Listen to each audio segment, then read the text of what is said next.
The first duty of government is to protect our rights. It's our job to maintain the proper role of government in what we were tasked to do.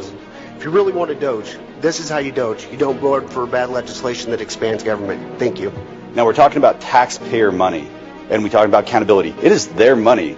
This isn't a government program we're actually spending on. We're actually giving it back to the people of Idaho. There's other options for making our ballots more secure, such as using watermarks or putting holograms on the ballots.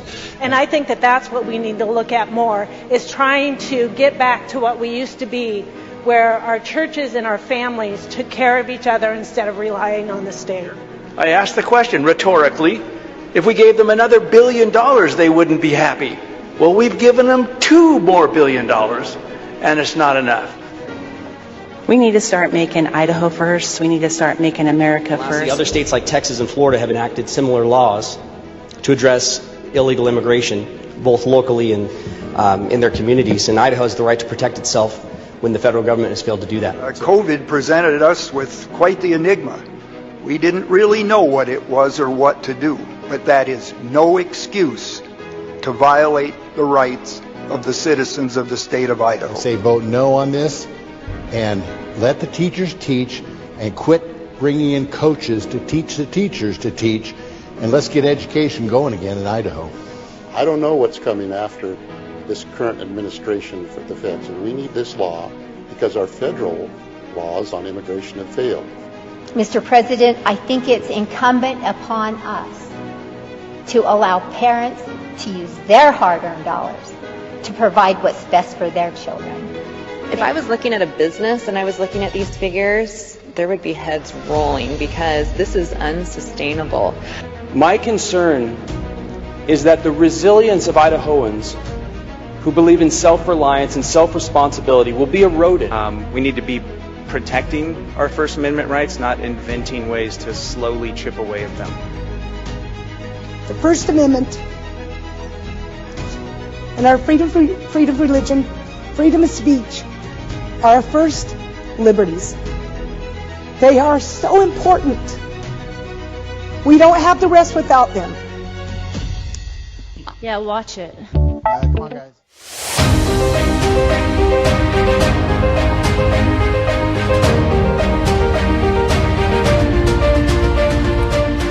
Well, good morning, everybody. March 10, 2026. It is Tuesday, and Idaho Signal is now on the air. Let's cut through all the noise. Let's get right to it. My name is Matt Edwards, and I am so pleased that you are joining us today.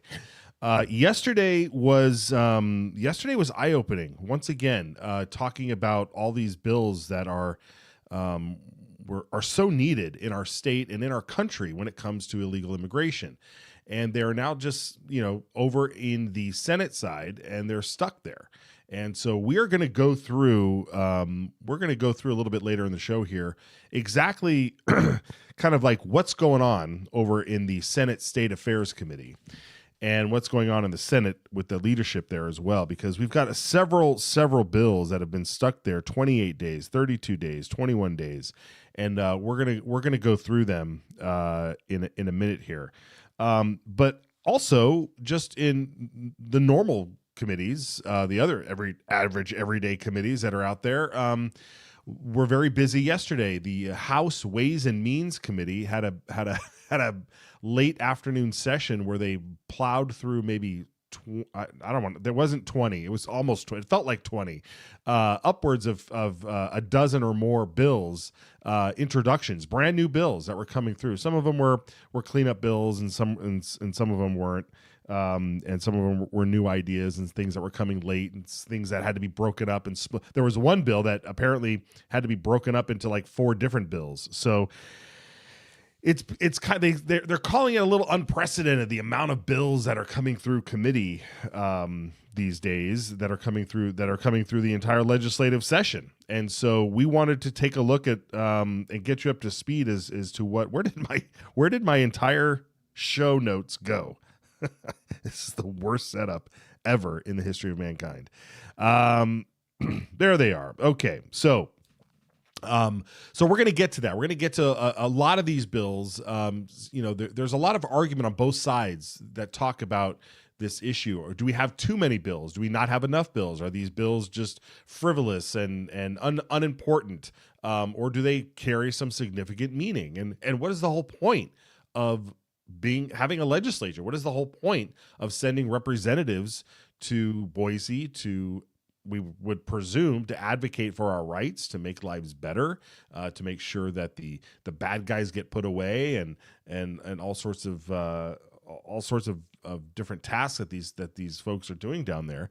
But lately, it's starting to seem as though when you start looking at people's roles, whether they're the leaders of the houses or the Senate, or whether they're chairmen, that there seems to be this mindset now that bills are being traded as if they're stocks.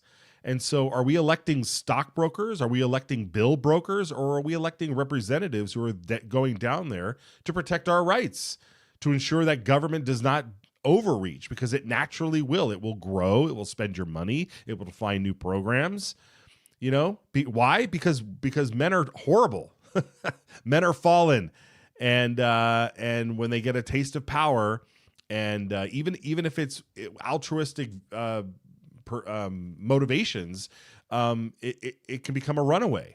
And so you truly need to keep things in perspective when you're talking about going down to Boise and going down to these state capitals and running government. But it's not without some fireworks, and yesterday was no different. So. Let's start with a little bit of a roundup as we go through some of the committee hearings and some of the clips we have for you this morning. House Bill 822. Basically, we have two clips here. We have a few clips here. This was there's some fireworks on this one. I'm going to let Representative Skog tell you the basic point of this bill. This is House Bill 822, and I won't spoil it for you. I'll let Representative Skog present the bill. Watch this. The Pediatric Secretive Transitions Parental Rights Act. This is for the rights of parents and the protection of children. It is the intent of the legislature to prohibit any healthcare provider or educational institution from facilitating a pediatric sex transition or social transition without informing and obtaining informed consent from a minor child's parents or guardians. And then it goes through some of the definitions: aggrieved person, what that is, a child, a covered entity, sex transition procedures are.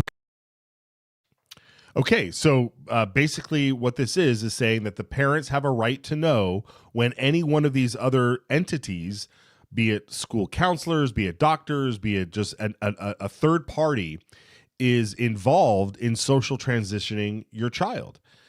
It basically says parents need to be notified of this. Period. That's it. If social transitioning, if gender transitioning starts happening, the parent needs to know. In layman's terms, it's an anti-groomers bill. We're going after the groomers here because there's a penalty in this. If parents are not notified that their child is being groomed by another third party, they are going to have a cause of action can be brought against them. And another fascinating part of this presentation was Representative Skog reading from a book. We're going to let him read here a bunch of the organizations that are working tirelessly to groom and to social transition children. Listen to this. Organizations have publicly stated or written about this.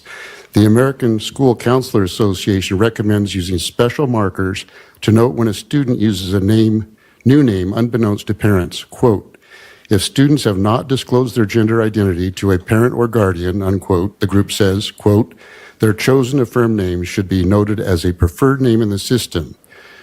The right to privacy and prohibition of disclosing students' gender identity extends to students, parents, guardians. The National Education Association, privacy and confidentiality are critically important for transgender students who do not have supportive families. So it is important to have a plan in place to help avoid any mistakes or slip-ups, meaning letting the parents know. The Department of Education, I hope that's changed now under the new administration, Schools should maintain the confidentiality of a student's birth name or sex assigned at birth if the student wishes to keep this information private. This was in relation to parents. The National Association of Social Workers, which I believe many of the emails you've received are from people a part of this organization, quote, let transgender kids decide when to come out and to whom. Do not disclose the identity of young people who are LGBTQ, etc., without their permission. I hope you understand that these are powerful groups, and this is what this bill is meant to address, so that parents know what's happening. With that, I stand for questions, or maybe we go through. Folks, he's absolutely right. These are powerful groups. Did you hear the groups that he named? The NEA, the National Education Association, that's the teachers union. The teachers union is directing their teachers on how you treat a child who has decided to social transition or is thinking about it or chose a different name or decided to pick a different gender. These are groomers. The Department of Education issuing similar guidelines pre-Trump, during the Biden administration. And the National Association of Social Workers. These are large organizations, institutionalized grooming happening. And this bill is saying, we're not going to do that. We're not going to tolerate that. If you do not notify the parents that this is going on, you can suffer damages up to $100,000. Right? So this is a great bill. This is a fantastic bill. So fantastic. Ted Hill puts a nice fine point on it, and which apparently causes some disruption. So we're going to show you now a little bit of a montage of some of the disruptions that happened as the committee went to go vote on this bill and pass the bill. And there were some disruptors in the room. We want to give a big shout out to Daniel Murphy, who, if you know him down there at the Capitol, he's like the resident photographer out there taking photographs and so forth. And he taught photography for many years in the Boise school system, but he grabbed some photographs of some of the disruptors that are in there. We don't know exactly who said what, but we just wanted to kind of share with you some of the photographs and the disruptions of what happened because the groomers are being held accountable. Watch this. Already in place. This law is a little bit more precise, and the discussion that came out, I remember very clearly. You are 13, you have to get permission to get a tattoo, but you don't have to get permission to have surgery. That was the whole comment. I think this is precise. I think it's exactly what needs to happen. There needs full transparency with the parents. They have to have every bit of what's going on here all the time. This is a good bill. All right, thank you. I want to move to voting right now. We're very short on time. So we will have a roll call vote. You want to know why kids need transition? Get her out. It's because they aren't accepted by their parents or their family. You know why their suicide rates are so high for the same reason.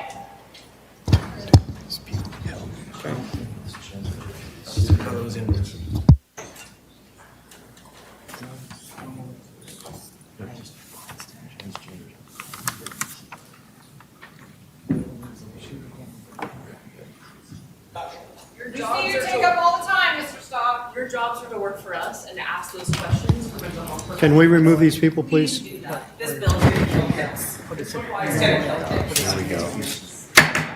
We're going to go at ease until we've cleared the room. Representative Mathias? Representative Rubel? No. Motion passes. Fuck you, you Nazi pigs! Fuck you, you fat Christians, go to hell!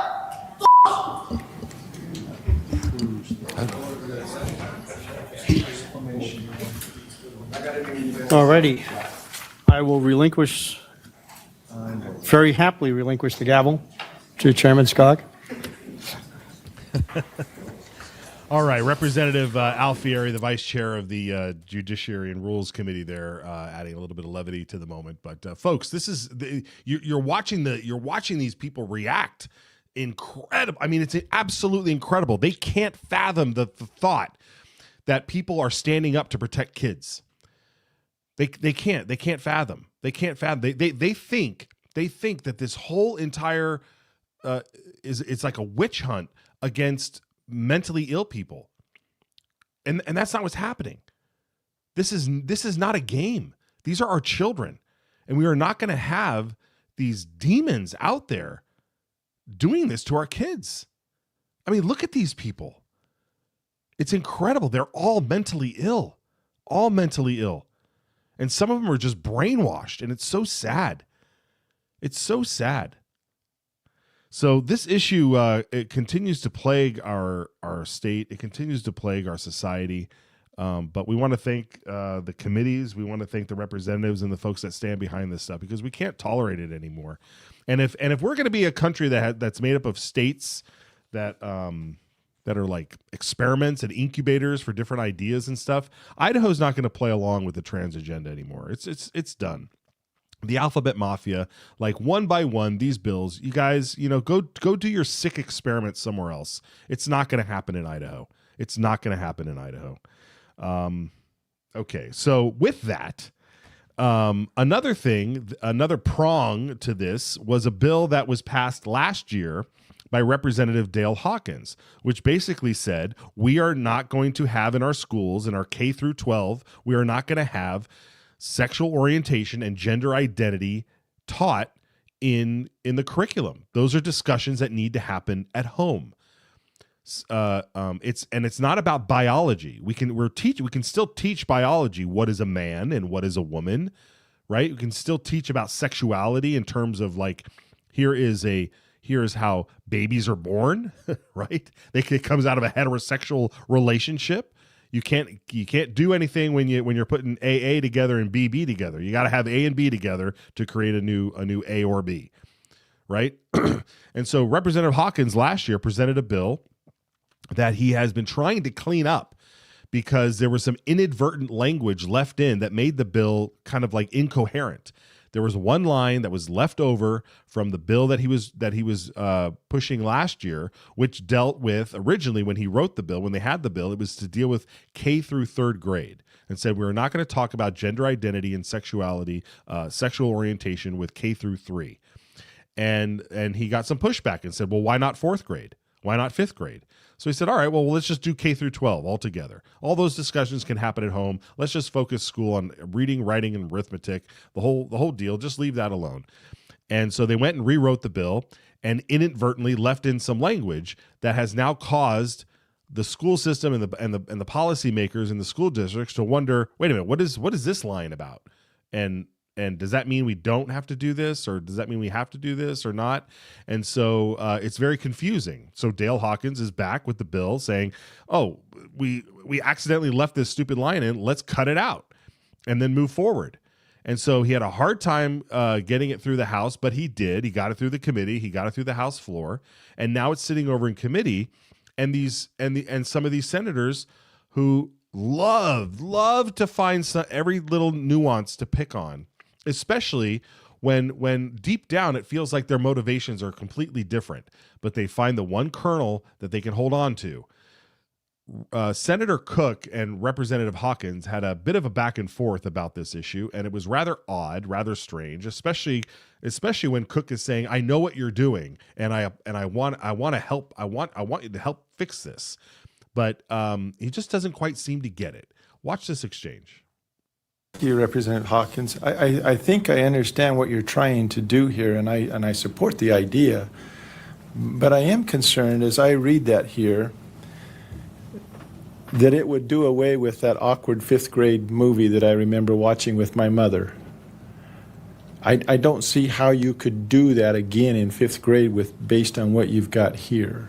Can you talk to that to me a little bit? Because we talked in that fifth grade movie years and years ago about what a boy was, about what a girl was. That is gender identity.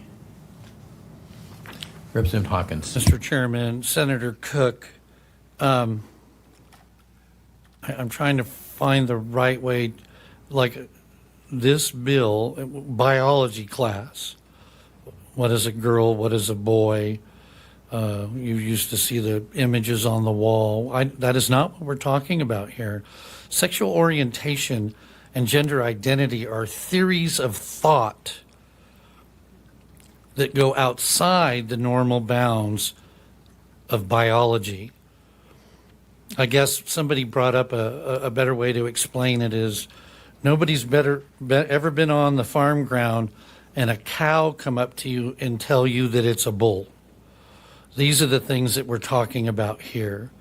Sexual orientation and gender identity is different than normal biology. Follow up. Again, I see what you're trying to say, and I agree with where you're trying to go. But as I read this, it's the words that become the legal law. And as I read this, sexual orientation, you have homosexuals and you have heterosexuals. I want my kids to learn about heterosexual. And as I read this, that's not going to happen if this passes. So that's where I'm concerned. I know where you're trying to go to, and I support that, but I just don't see that here. That's my concern. Thank you. Representative? Well, I wasn't sure that was a question. I wasn't sure how to respond. I do not agree, Mr. Chairman, Senator Cook, I don't agree that that's what it's doing by removing this line.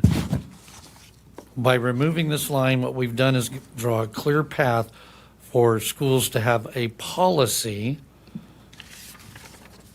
to take care of this properly. And I will also add that when we originally debated House Bill 352, some of these subjects came up, and it kind of proved out in committee that we're not dealing with normal biology.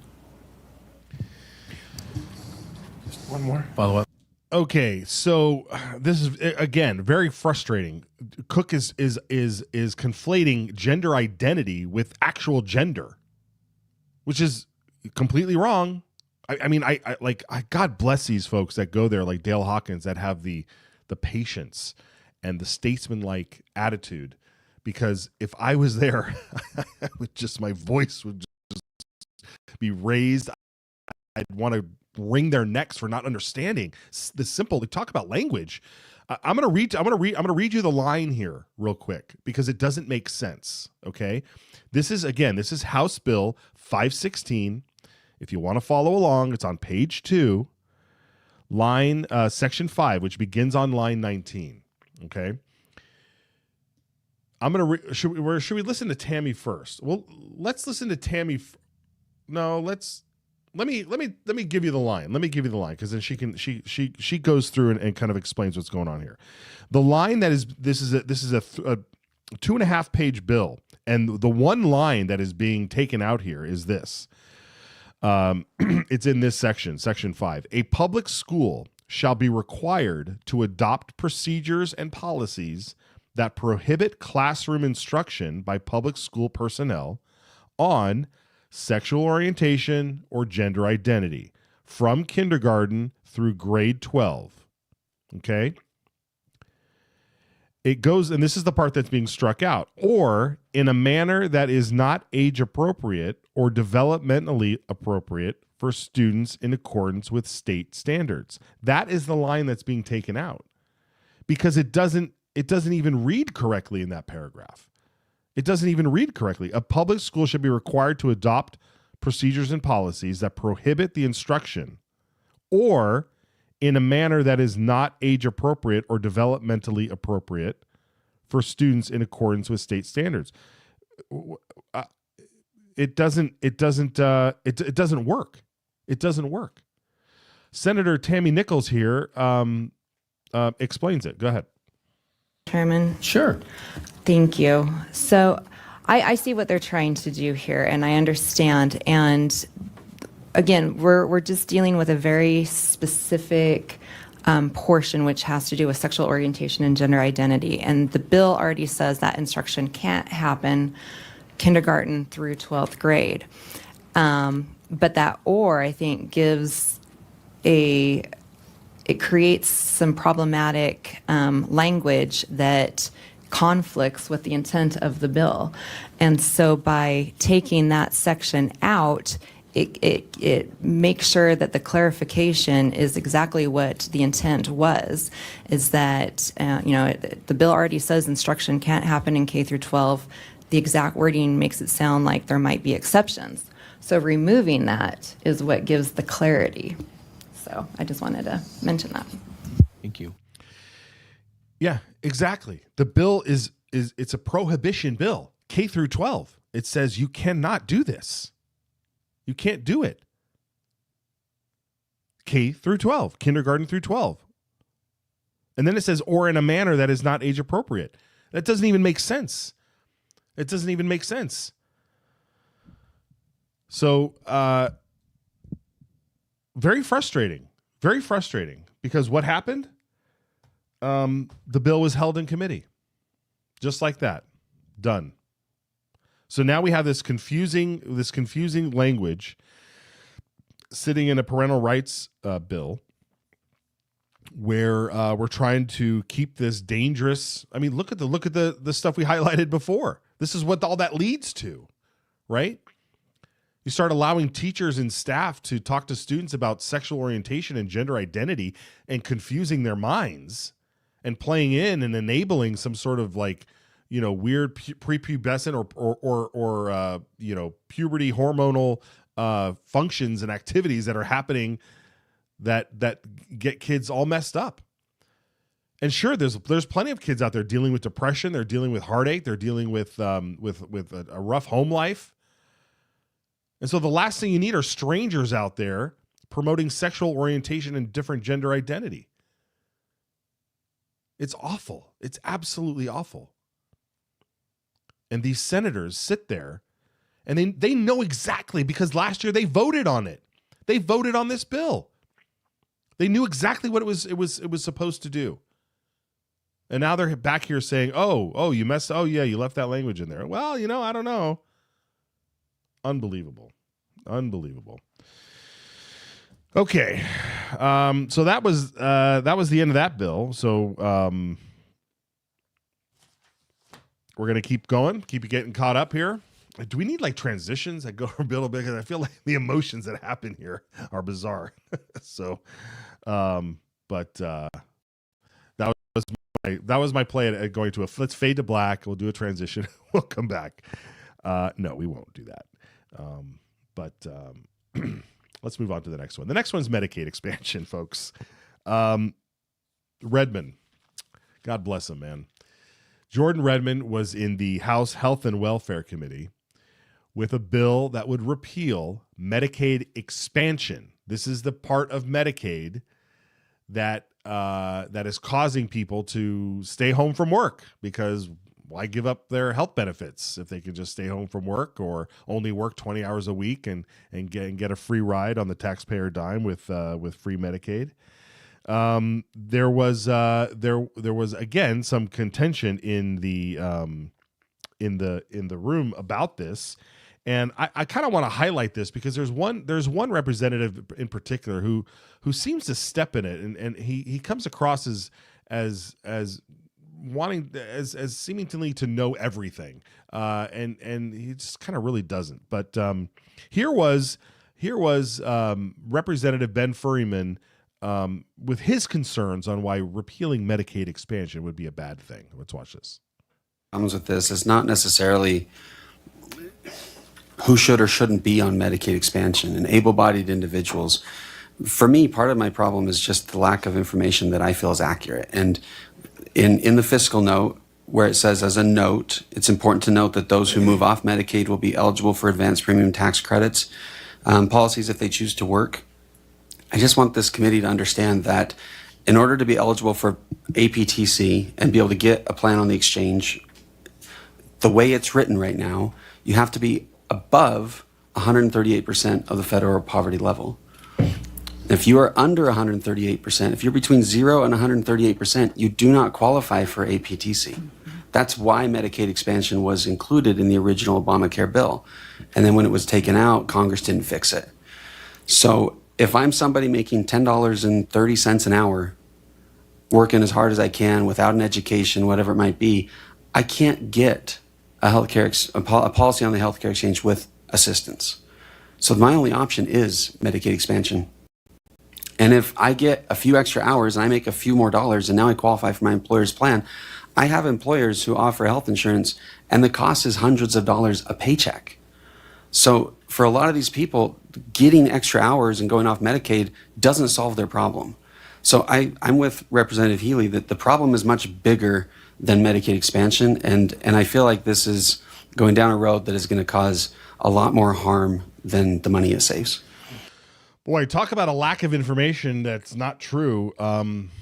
It took Chairman John Vanderwoode to correct the record. Let's watch this.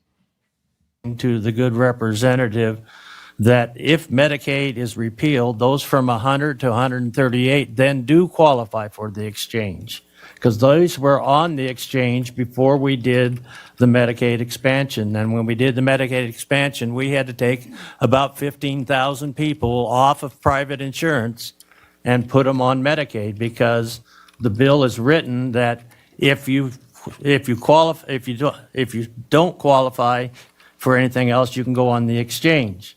But once that 138 on the expansion made them qualify for Medicaid, they no longer qualified for the government subsidy. And so if it were repealed, then they would. And so that's just a clarification on that. And I guess you can sense some of my frustration from last week. Yeah, very frustrated. We've been trying to fix this Medicaid expansion program for years, and it just keeps ballooning and ballooning and ballooning. And there's a lot of detractors that against repealing the expansion that say, look, most of this is all federal dollars, and if we lose those federal dollars, then we won't. I mean, I feel like Rebel says something like, we lose those federal dollars, that's money that's coming into our state and being used and stimulating the economy. And I'm thinking to myself, federal dollars they're not from the federal government.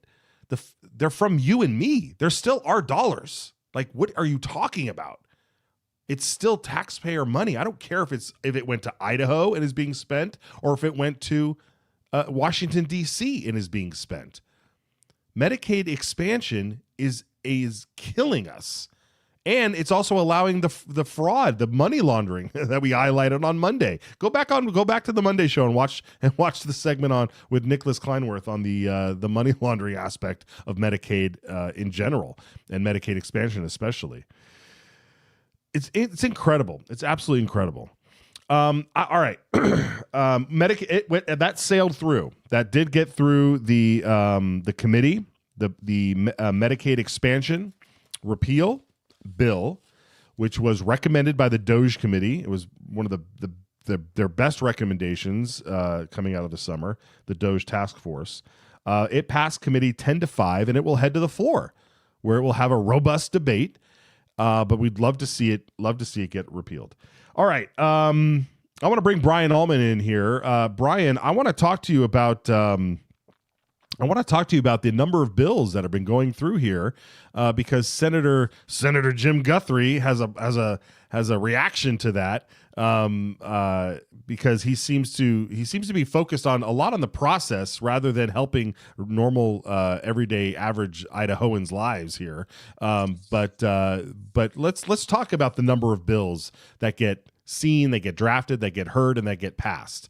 What is your take on where we sit today versus, I don't know, years past, or in other states, or whatever? Is it a good thing? Is it a bad thing? Well, there's a lot of variables here. Idaho obviously has a part-time legislature, which means they need to get all their bills done in 3 months. And also, bills reset. If you don't get a bill through, if it's sitting in a committee or waiting to be heard, at the end of the session, when they adjourn sine die, then it's dead. You have to bring it back as a new bill next year if you want it to go through. So, there's that. I know some of the neighboring states. I know Mountain States Policy Center has a bill counter that shows that Washington has a lot more bills than we do. So it could be worse, I guess. But yeah, multiple factors. There's LSO, Legislative Services Office. They're the ones who actually draft the actual bills. Legislators can go in there either with just an idea. Hey, I want to do this. Can you draft a bill? Now that takes a lot of work. Or they can come in with the bill already drafted and say, okay, make sure this is, there's no errors or anything, and get it through, get it in the right format. I'm told that the requirements for working at LSO and actually being one of the bill drafters is pretty high. I heard you had to have a law degree, which narrows the scope of people who can actually do that job. So that is a bit of a bottleneck. If you want more, I guess you'd have to spend more, and obviously we're not looking at spending more. However, I don't think Senator Guthrie's bill is the right way to do this, because limiting the number of bills by individuals, that'll just cause some problems. It's already the case that some of the hardest working people in this building, they will draft a bill, do the work on it, talk to the stakeholders, but then give it to someone else to carry because they're just too busy. They don't have the time to go present it in committee and present it on the floor because they're doing a whole bunch of other stuff. So I think that practice would just increase. You'd get people, having to shift bills around instead of people being able to work on what they want to work on. Secondly, the Senator Guthrie's rule would give a carve out for leadership to decide when to make an exception. Yeah, and that's the real big problem. Yeah, I wanted to set, that's the clip that we have here of him sharing out what the carve outs were. But real quickly, his bill would say, each legislator has 10 bills that they can present every session, and these bills don't count things like budgets, budget bills, or I think there was a couple other things. But the carve outs here were very fascinating. Let's watch this. Exemptions built into it. So if the Senate pro tem, or for the Senate or the Speaker for the House, says, Senator Smith needs to run some more legislation, then unilaterally they can exercise that right to grant that legislator permission. It also does not include legislation for appropriation bills, which we know there can be a lot of those. Doesn't include RS's amendments or trailer bills, or legislation sponsored by legislative interim committees. And yeah, so to me, that immediately screamed off the page as a total power move. Yep. I mean, no, you can only do 10. But you crossed 10 already, but you have this important bill, or I need you to run it because you have better relationships, you have a great personality, you can run this bill. I mean, these are the types of red flags that you see, right, Brian? Yeah, for sure. This would just shift even more power to leadership, which is something we've heard complaints about, that leadership exercises too much power already. And of course, the elephant in the room here is that Senator Guthrie is using his power as chair of Senate State Affairs to prevent bills that pass the House by overwhelming margins from even going through. So maybe he should start taking the log out of his eye before trying to get the speck in his fellow legislator's eye, and do his part to make sure these bills go through, instead of just acting as a roadblock and then complaining that there's too much. What, is his drawer getting too full and that's why he wants to pass this rule? Touche, my friend. Touche. Yeah, I mean, and so here it is. Let's look at some of the things that are stuck in his drawer. 28 days ago, he received a bill from Jaron Crane and Cindy Carlson this is the Stop Harm Children Act on social media. He's not allowing it to have a hearing. There was some good, robust debate on whether that's the right action to do or not, but it doesn't look like it's getting a hearing. It's been in there for 28 days. The Uniformity Act for local ordinances that would get rid of the sexual orientation, gender identity ordinances in the local municipalities. 32 days it's been sitting there from Bruce Skog. I don't know who the Senate guy is. There's and then things like concealed carry instructors, like expanding who can teach a concealed carry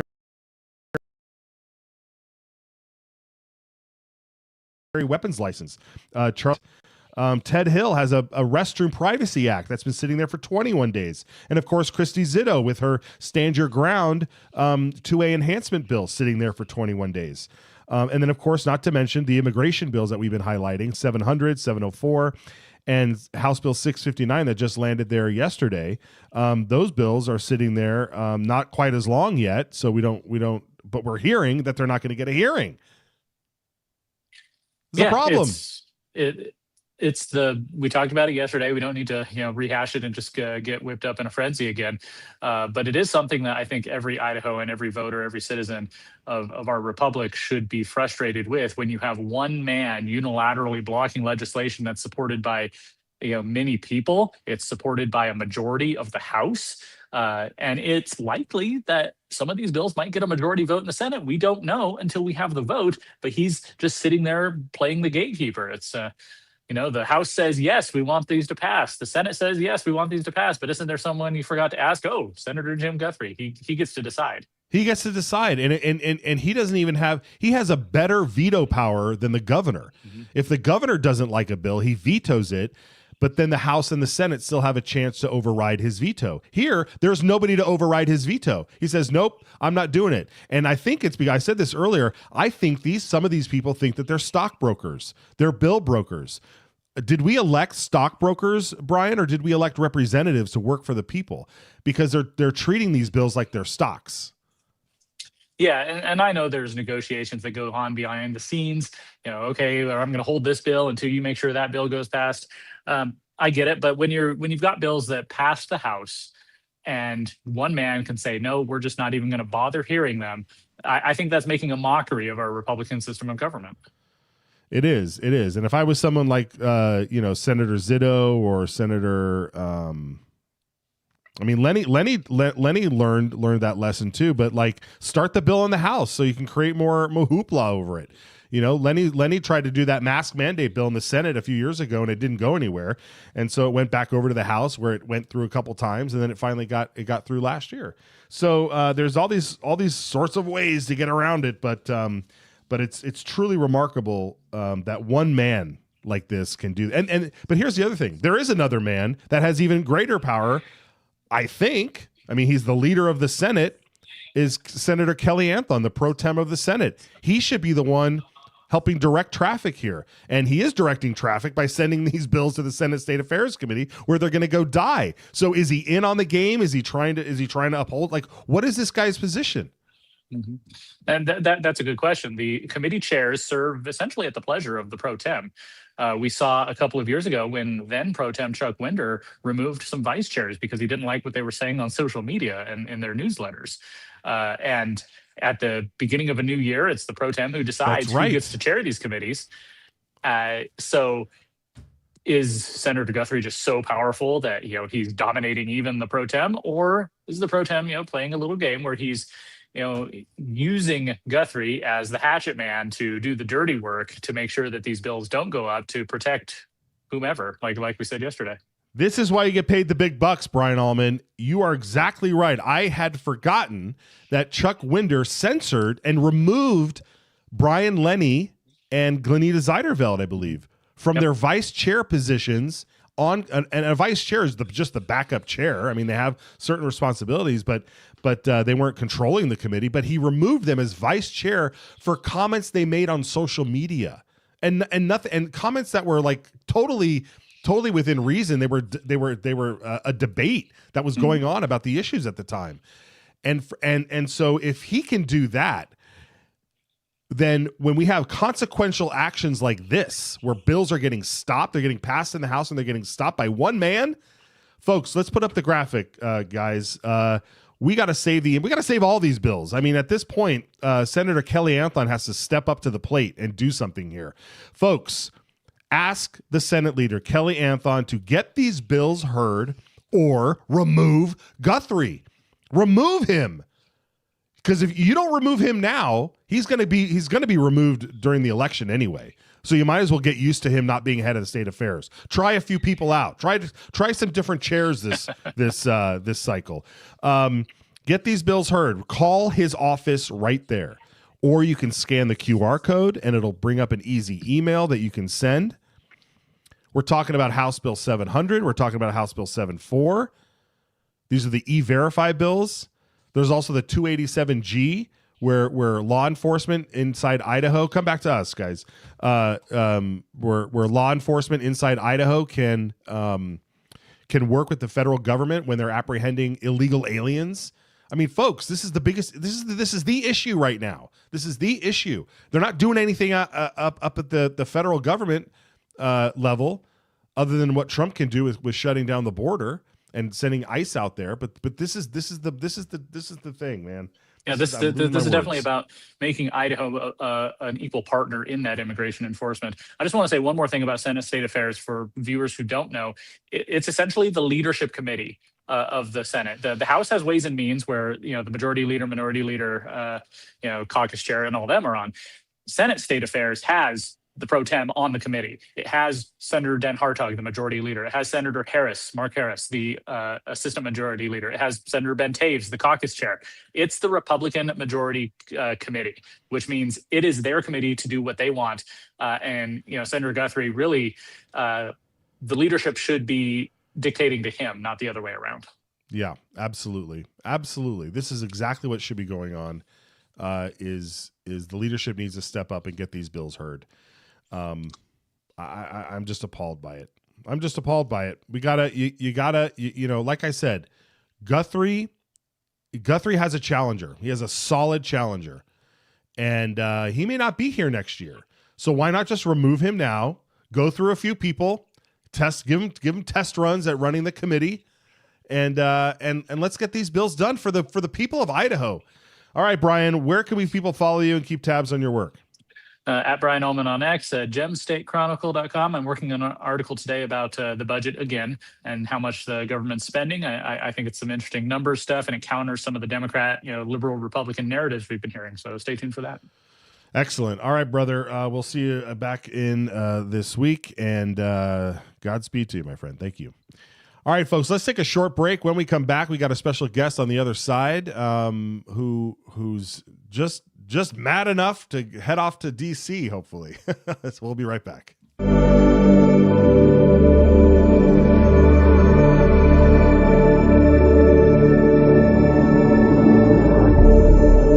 And that's exactly what happened. You want to pull the tape? You can pull the tape because we now got video.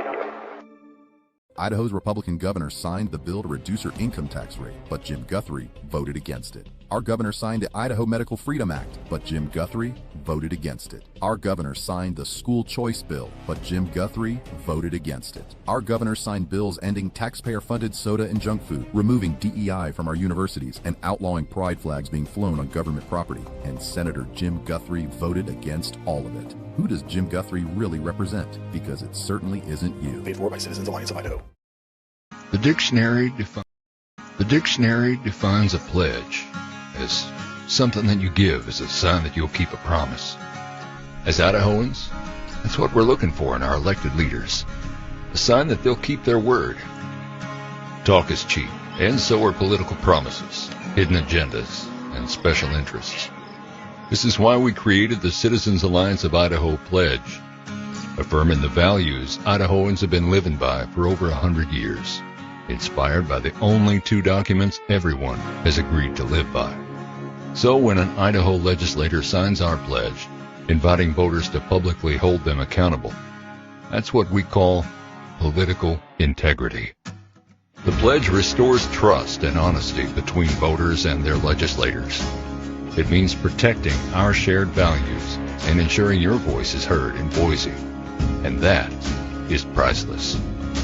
Thank your legislator for having the political courage to sign the Citizens Alliance of Idaho Pledge. And if they haven't, it's time to ask why.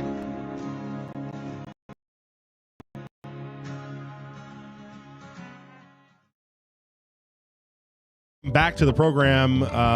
We just want to remind you, if you want to leave a message, give us a call. 208-402-4915 is the number to dial. Leave us a voicemail, and we will play it on the air for all to hear if you've got something you want to talk about. All right, let's get into this because we got a special guest here. We don't normally talk a lot about what's going on at the federal level with our federal delegation out there, but it is an election year, and Senator Jim Risch, longtime Senator Jim Risch, former governor, former just all around longtime Idaho politician, is running yet again for re-election. I think he's in his 80s, and so. A gentleman from Lewiston, Josh Roy, noticed that as well and looked at his record and everything that's going on in our world and said, you know what, I'm going to give this guy a run for his money. And Josh Roy joins us now. Josh, it's good to see you. We actually got to spend some time together a little bit up in Kootenai County when you've come to town a number of times so far, and so it's good to see you. But tell us a little bit about what ruffled your feathers enough to jump into this race. Yeah, no, thank you, man. It's nice talking. So I'm an engineer by trade, right? And I attended the University of Idaho. And in college, you study automotive engineering, a very practical thing. I'm a mechanical engineer. And since college, I track issues related to vehicles in government circles. And, America is a very large country. Idaho is a very rural state, and vehicles matter to us a great deal. And so it's a slightly dorky pastime, but policy matters a lot. And anybody who pays $90,000 for a work truck understands that problem, right? November 9th, I read an article about Senate hearings on vehicle safety requirements. And I was like, oh, I'll write my senator. So I wrote him on Monday. Right? I write him about twice a year. Every once in a while, he gets back to me.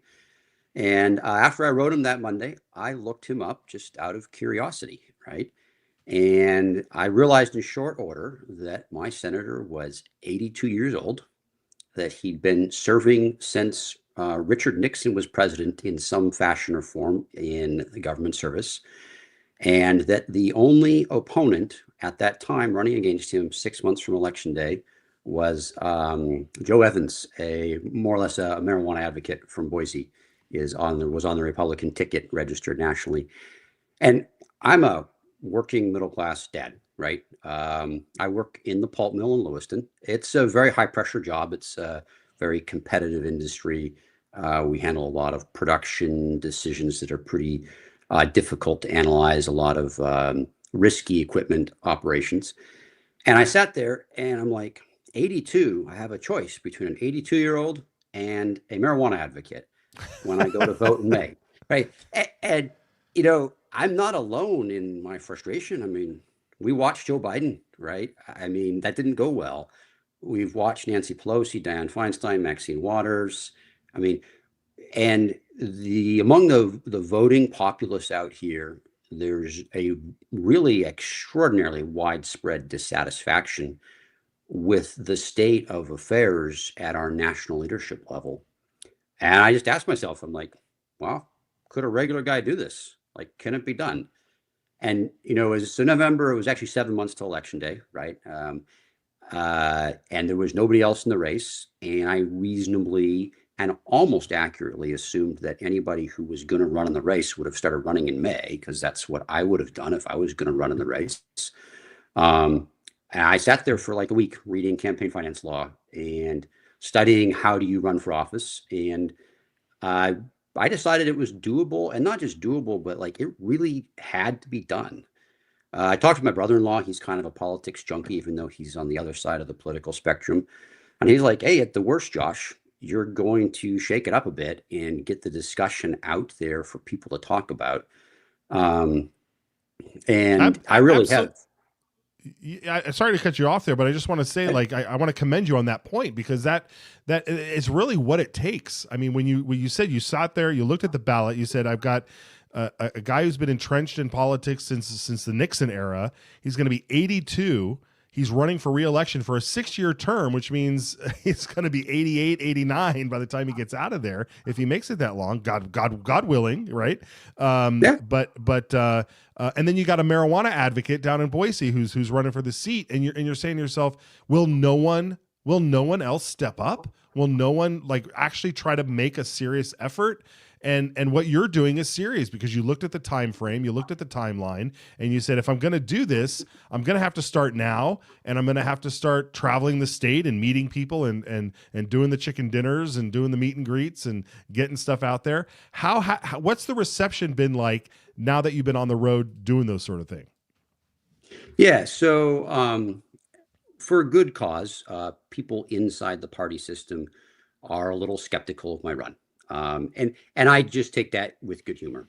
I don't fit the profile. I'm a worker, right? I'm not retired. I'm not independently wealthy. And so, there's a lot of questions like, well, how are you going to pay for this? And I'm like, well, I made it this far, didn't I? So I just take that in stride with good humor, right? And keep moving forward. Now, you go talk to the regular guy. Like, I actually think that party-focused leadership in Idaho hasn't maybe spent as much time as they should talking to people on the street. But you go out and you talk to people and you say, how do you feel about your choice is an 82-year-old or a marijuana advocate? And like the reaction is guttural. And that's no fault. I mean, I want to be careful here. I actually have a relatively good opinion of my main opponent, Jim Risch. He's a decent enough guy. But in my opinion, there should be a couple candidates in this race, and there should be a good, robust discussion about who should be elected. And none of those candidates should be named Jim Risch. That's my honest opinion. And he should be going around the state, encouraging us to vote and facilitating a discussion about policies and procedures. And then he should be mentoring whoever wins the election to help push forward Idaho's agenda on the national level. I mean, we have lots of things we need to work on. We need to work on states' rights. We need to work on revitalizing our farms. Acreage under tillage is down dramatically. Beef herd stocks are down dramatically. And we need all those discussions to happen, and we need mentorship to help us do that effectively at the national level, something Jim's already well known for. And so, yeah, I really, I knew it was a ballsy thing to do when I did this. I have come to realize it was maybe a little ballsier than I understood at first. But then I was like, well, I'm not quitting now. So I put in and then dealing with this, I looked at this question and all the debate about term limits and that sort of discussion. And I finally just put in my pledge, you'll find it there on my website somewhere.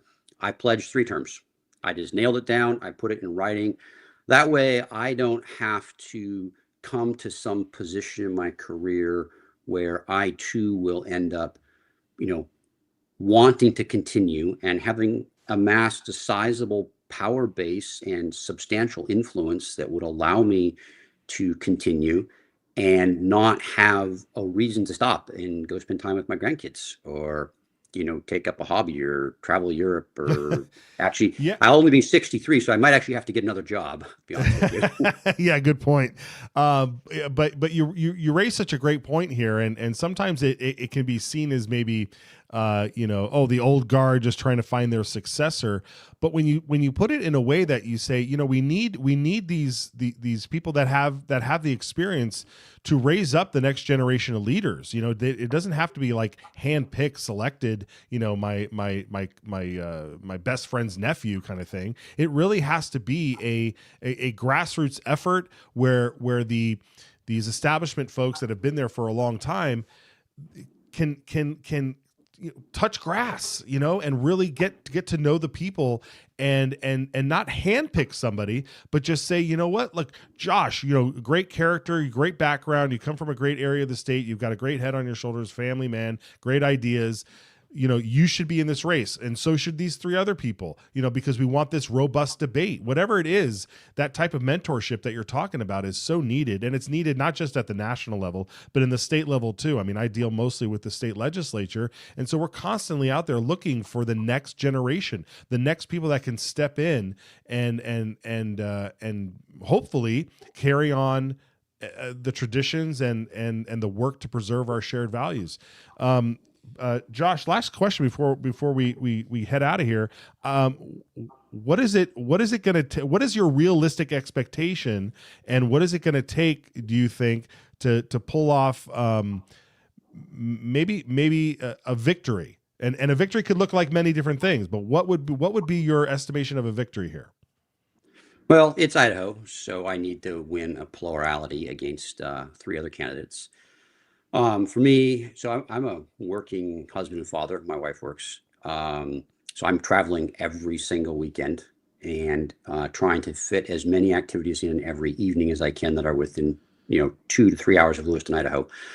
I need support badly. This is a big race. My main opponent has a good war chest. He also happens to be America's wealthiest senator, which, interestingly enough, if you stop and think about it, also makes him the globe's wealthiest senator. Interesting little side note there. I need support. I need social media support, and I'm actively searching for a treasurer. I need some poor soul willing to take on being a treasurer for a campaign. That's not the easiest thing to find at the federal level. Oddly enough, there's not a lot of federal experience in the state of Idaho. We only have 4 federally elected officers. And so pulling that kind of experience in has been a bit of a challenge, especially living in Lewiston. Coeur d'Alene, there's a little broader circle. You might have easier access to some of these resources. But I would definitely look forward to the support of my community and my Idahoans. You get out meeting people on the street, and there's broad public support for change. They're really. I'd hazard a guess, without having done a scientific poll, that it's over 80%. Wow. It's basically every single person you talk to. If you took the time to poll the state and ask the straight up question, should our senator be running for office at 82? The answer by like an 80 to 90 point margin is going to be no. Yeah, very true. Very true. All right, Josh. Well, thanks for joining us. We've had your website up here, but what is the URL exactly, and how can people follow you? Yeah, so you can follow me at joshroy4idaho.com and Josh Roy Idaho on X. I'm also on Facebook, so find me there as well. All right. Well, help Josh out there. Any treasurers, any accountants, any folks with deep pockets, even small pockets. Head it over to joshroy4idaho.com. And we'll keep tabs on your campaign, my friend. We'll see you back here. Thank you for your time. Appreciate it, man. All right. Take care. There's a guy who knows what time it is. 82 years old. You gotta love the tenacity of some of these folks that keep running for office year after year after year after year after year. But I like that. I like his campaign as a fresh voice for Idaho. Josh Roy there out of Lewiston. All right, folks. Boy, what a day. Just a reminder, call up the pro tem, call up the Senate leader. That's the number there. We got to get these immigration bills over the hump. We got to get them out of that committee. They got to go to a different committee. We got to remove Guthrie for not doing. I mean, he's basically a one-man veto machine, more power than the governor. The man has more power than the governor at this point. It's incredible. We need to get these bills through. They need to get a hearing. We want people on the record. Okay? Otherwise, Jim Guthrie, all he is right now is the man who's protecting illegal aliens in Idaho. That's what he's doing. That's what he's doing. The QR code will, if you scan that, it'll bring up an email where you can fire off an email as well. But please call that number, 208-332-1300. And that's it. And our phone number, 208-402-4915, to leave a message. We'll play it on the air. We've hit the 8,000 mark over at YouTube. Fantastic. Love to see it. Share those videos. Share this content all around. Get the word out. Get the word out. You know, there was a good news bill that passed. The blood bill. I see you have a graphic there about, what is that? What is that graphic? Yeah, look at that. Senator Tammy Nichols and Representative Chris Bruce helped pass House Bill 528. Got it through. The direct donor blood. You can direct your blood to be, what am I don't even know what I'm saying now. You can have the blood donated to you. You can have direct donor. What is this? Basically, you could choose which blood you want. If you have blood out there that you've donated or someone's donated and you're like, that's the blood for me that we're going to use. I'm going to make sure that can happen. That is now going to be happening in Idaho. I'm going to get out of here, guys. We'll see you tomorrow. Take care.